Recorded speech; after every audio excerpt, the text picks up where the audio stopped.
good morning sa inyong lahat dyan. And this is Bicol Ana TV Vlogs. Ayan guys, so nasa anim na araw na tayo sa home quarantine guys. So ayan po guys, so naka-home quarantine po ako ngayon kasi na-expose po ako sa nakasama ko yung tita ko nung nakaraan na-expose po siya sa COVID positive. Ayun. So kailangan ko din na i-isolate yung sarili ko guys. So ayan. So mahirap man pero kailangan po natin gawin ito guys para sa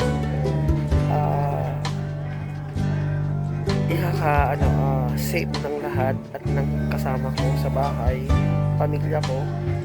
So, eto guys, lumalaban tayo guys kasi nagkaroon pa ako ng symptoms ng ubo at sipon, and then nagkaroon pa ako ng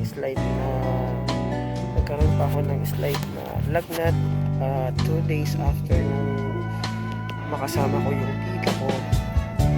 So, salamat naman Panginoon kasi ayan, hindi tayo pinapabayaan ng Panginoon. Nandyan pa rin si Lord para gabayan tayo guys. Basta sumunod lang tayo guys sa protocol at sa yung mga dapat gawin guys. Ayan, ganito po guys. So, ang ginagawa ko guys, kasi hindi ako lumalabas ng bahay, so every night po before bedtimes nag-steam po ako, nagpapakulo ako ng tubig with salt. Ini-steam ko yung sarili ko 5 to 10 minutes guys, kasi every night kahit sa umaga yung first 2 days ko guys, yung sipon ko talaga grabe, pero yung sipon ko guys dry, hindi yung first 2 days ko sipon. Dala na rin siguro sa klima kasi guys sobrang lamig nung nitong week na to, sobrang lamig guys. And then ayun nga, ugali ko kasi guys maligo sa hapon ako naliligo. Excuse me. Ayun nga, yung sipon ko is dry, hindi ako nakakahinga ng maayos lalo na sa gabi guys. Ayun, hirap na hirap ako huminga lalo na kasi nakahiga ako guys. So yun guys ang ginagawa ko. So meron ako ditong sa tabi ko, makikita nyo meron ako dito sa tabi ko Vicks Inhaler, and then meron din akong binili ng kapatid ko na yung tawag nito, Creations, yung pain reliever. So inaano ko to kasi masakit sa ulo yung grabe yung sipon guys.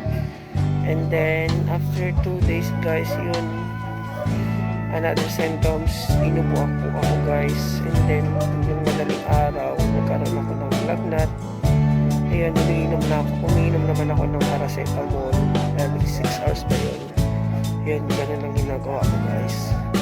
So 6 days ko na ngayon guys. So sa awa ng Panginoon guys, ayan, medyo okay na yung pakiramdam natin guys. Basta sumunod lang tayo sa dapat gawin guys. So ayun guys,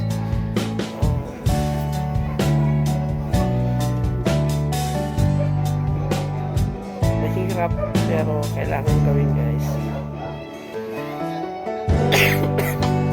Saka rin guys, kung alam nyo guys yung lakad mula dito sa probinsya, ginagawa ko, nagpakulat din ako noon, iniinom ako ng one glass sa umaga. And then meron akong iniinom guys na binigay na yung tita ko, pakita ko sa inyo, standby. So ito guys, papakita ko sa inyo yung tita ko, meron din binigay sa akin. Ito yung Stacy guys, napakaganda nito guys.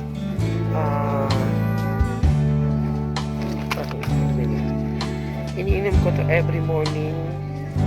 Dapat every morning basta hindi ka pa kumakain, hindi ka pa nag-breakfast, basta walang laman yung tiyan. Ito, nilalagay lang ito guys sa ilalim ng dila mo. Tutunawin lang ito sa ilalim ng dila mo. And then before ka mag-meal is kumain ng breakfast. after 30 minutes or 20 minutes, and then kailangan mong uminom din ng tubig.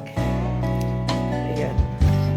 Pampagaling din ito sa may mga COVID. Ayan. Magaling ito sa may virus. Ayan. Napakamahal nga lang ito guys. Almost 4,000 ang box per box. Ito. So, 15 pieces ang laman guys. Kunti ang laman, pero napakamahal. So, ito binibigay lang. Nakadalawang box na ako nito guys. Binibigay lang kita ko. Kasi maganda to sa mga sakit-sakit guys. Actually, titignan mo prutas lang siya eh. Ayan. Mga fruits na pinaghalo-halo. Pero masarap siya guys. Tsaka effective naman to guys. So, ito.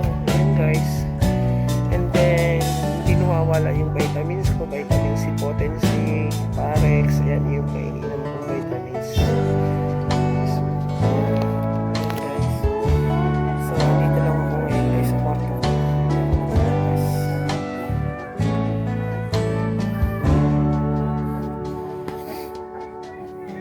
Tapos itong kwarto ko, disinfect ko na rin ito. Nag-change na rin ako ng bedsheet, ng kumot. And then nag-spray din ako ng mga alcohol. Kaya lang, nag-grab yata ako ng isang araw. Kasi alam mo, may allergy kasi ako sa alcohol. Masyado. Ayan, halos paliguan ko na ng alcohol. Ito yung ano. Kasi, ayan, pakita ko. Meron din ako dito ano. Talaga kung may alcohol talaga dito sa kwarto ko. Ayan guys. Meron din ako dito ng alcohol. Ayan, pang-spray ko. Ano po guys, 99.99% germs kill. Ayan. So, ito yung ginagamit ko dito sa mga kwarto guys. So, ayan. Ayan.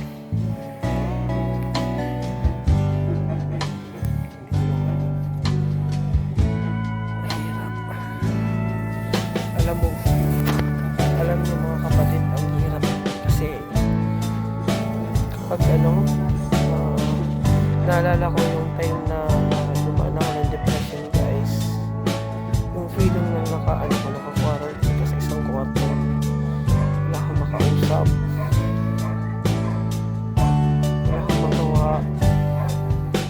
Napakahirap guys kasi alam nyo,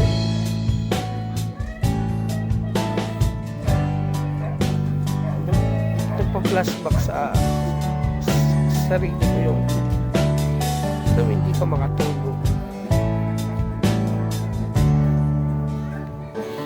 Yung alam mo yung depression, feeling mo nag-isa ka, feeling mo parang galit sa iyo yung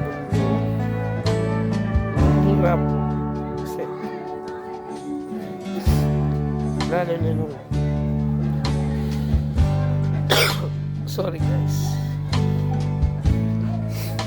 dumaan kasi ako guys ng depression. Almost 2 months yung pinagdaanan ko. Hindi ako kumakain.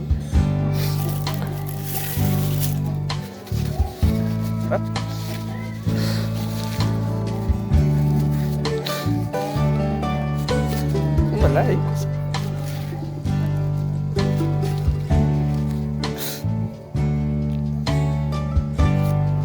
Alam nyo guys, yung karoon ka ng depression, wala yung pamilya mo sa tabi mo, napakahirap.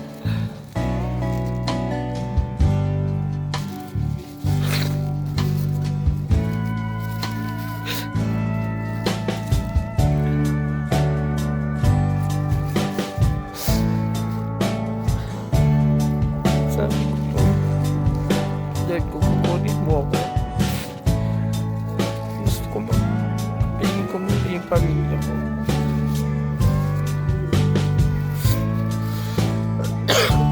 Sensya na ako guys.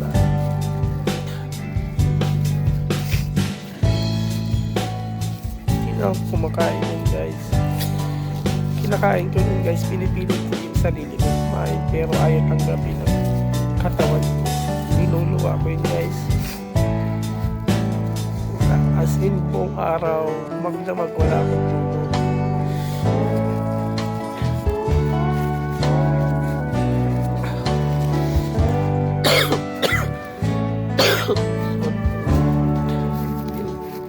kahit tinatawagan ka ng pamilya mo, iba yung feeling na kapiling mo yung pamilya mo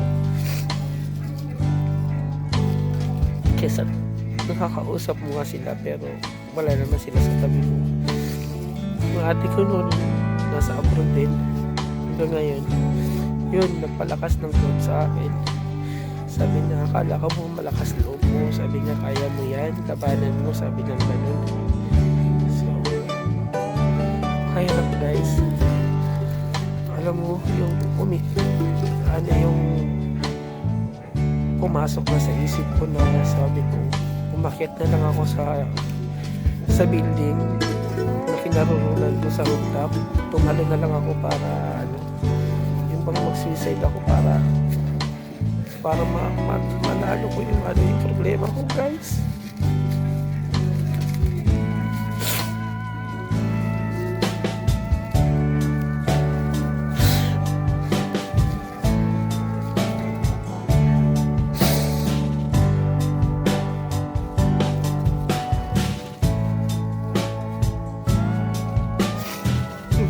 Guys na pinagdaan sa abroad, karoon ka ng sakit na depression, grabe.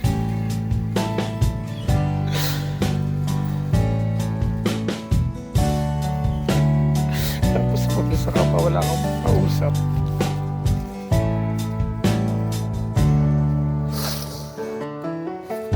pero salamat kasi nakauwi ako.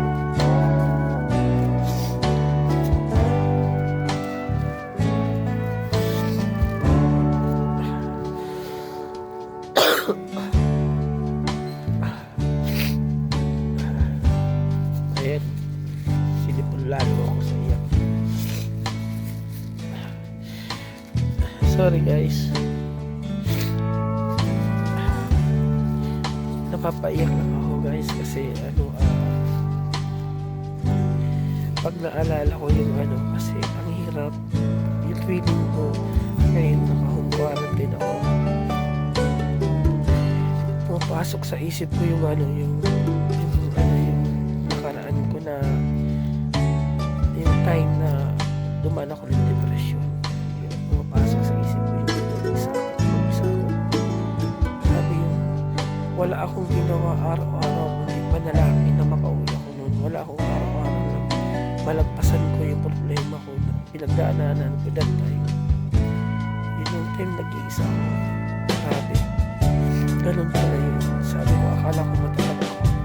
Kahit gano'n pala yun itong yung na-realize ko na kahit ano pala katatag ng isang tao kapag dumaan ka sa isang problema, especially yung depression. Kapag hindi mo malabanan yun, mamamatay ka. Kawawa yung sarili mo. Kaya guys, yung payo ko sa mga dumadaan ngayon sa depression, labanan natin guys. Manalangin tayo. Kasi walang ibang tutulong sa atin kundi yung sarili natin. Promise. Yun yung mga pinsan ko, mga kapatid ko yun, napapadala sila sa akin ng mga videos, mga link ng about God, about gospel, about Bible, basta lahat para malibang lang yun. Alam nyo guys, yun ang nakagamot sa akin guys, yung word of God, yun ang mga pinapakinggan ko, mga ko, para makatulog ako, para malampasan ko yung problema na yun. Pero tingnan mo guys, kumapit ako sa Panginoon, siguro ko yun parang ginising siguro ako ng Panginoon kasi nakalimutan ko na meron tayong Panginoon guys. So yun ang payo ko guys, na kahit maganda yung buhay natin, wag natin kakalimutan yung Panginoon, na merong Panginoon guys. Magpasalamat tayo guys palagi, magdasal araw-araw hanggat maaari guys. Yun lang guys. Maraming salamat sa inyo guys. So hanggang dito na lang guys ang aking vlog. Maraming salamat. Bye guys.